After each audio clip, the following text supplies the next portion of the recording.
I mean, I think in terms of creative thinking skills, a lot of these skills are already out there. So, for example, I can't imagine that very many schools haven't used a strategy such as brainstorming, for example. In other words, a technique designed to enable young people simply to come up with ideas. And the more innovative the ideas, the better. And the value that's placed in these ideas is equal at that particular point. There's no judgments made about, well, that's not a good idea, I'm not accepting that idea. The whole emphasis is, let's bring as many ideas as we can to this. I think added to that is the fact that increasingly now in Scotland there's a recognition that learning should be a collaborative activity. It should be active and collaborative. And the more you bring young people with different perspectives together, the more likely you are to get new ideas and new solutions. And I think, individual strategies, for example, like mind mapping from Tony Bazan.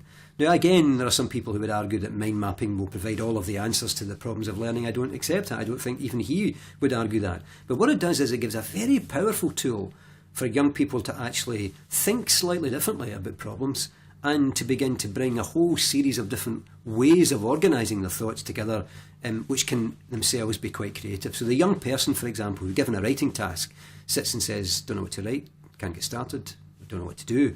If you can then put that young person in a group with others, if they can begin to share their thoughts, perhaps organise them using a mind map or using some other kind of structure, suddenly you begin to get not just a flow of ideas, but a sense of structure of those ideas. And the young person then is given a greater confidence to be able to begin that task which he or she wouldn't even start hitherto.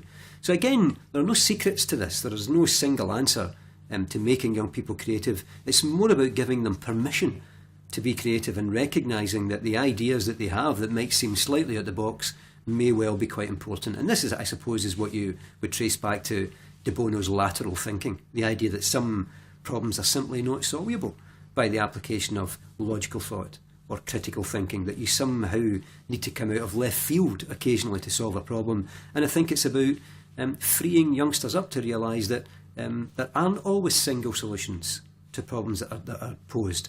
And I think the issue for teachers there is that they need also to be aware that they need to try and model that.